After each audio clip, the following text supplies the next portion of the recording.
Bonjour, je m'appelle Claude Huisseau, je suis médecin généraliste avec une spécialisation en médecine psychosomatique et psychosociale. J'ai vu défiler, durant 30 ans d'expérience à mon cabinet médical, bon nombre de personnes souffrant de burn-out. Le burn-out, c'est un syndrome d'épuisement au travail qui peut amener à une dépression, voire à une dépression sévère. J'ai par ailleurs donné des conférences et animé des séminaires en entreprise dont le titre était Du défi à l'épuisement.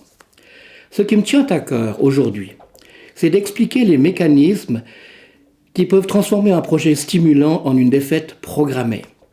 Oser prendre des risques, d'accord, mais comment les gérer? Aussi, permettez-moi de me mettre dans la peau d'une victime du burn-out. J'ai 27 ans, j'ai terminé mon master HEC à Saint-Gall, je suis parfaitement trilingue, français, allemand, anglais, et de plus, je suis sportif, je pratique le tennis à un bon niveau, et j'ai une copine avec laquelle tout va bien. Enfin bref, tout baigne. Et je viens d'être engagé dans une multinationale à un poste important. Au début, tout va bien, même si j'ai quelques problèmes avec mes collègues, surtout ceux qui sont plus âgés et moins bien formés que moi. Enfin bref, je m'investis là-dedans. Je fais pas mal d'heures supplémentaires. Je renonce à prendre l'intégralité de mes vacances parce que c'est comme si cette entreprise était à moi. Je m'engage de plus en plus. Petit à petit, j'ai de moins en moins de temps pour moi. Le tennis que j'aimais pourtant beaucoup, je n'ai plus le temps de faire.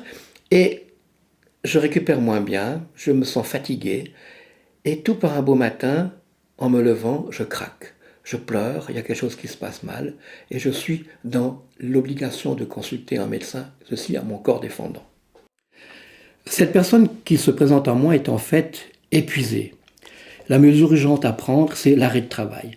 Au fond, je suis comme un arbitre d'un match de boxe qui, voyant un des adversaires se faire massacrer par l'autre, se doit impérativement d'interrompre le combat. Mais comment interrompre mon travail? Mais c'est pas possible. Mon travail, c'est tout pour moi. Commence alors l'explication de la lente et pernicieuse pente qui va mener au burn-out. Je m'attache dans cet exposé à déceler les causes du burn-out et surtout, essentiellement, les causes qui sont de la responsabilité consciente ou inconsciente de la victime du burn-out. Les victimes du burn-out ont plusieurs points communs.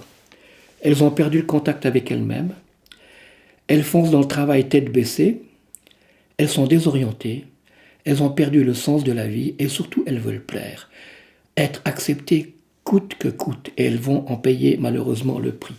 Commence alors le lent travail de reconstruction. Qu'est-ce que je veux vraiment pour ma vie? Quelles sont mes valeurs?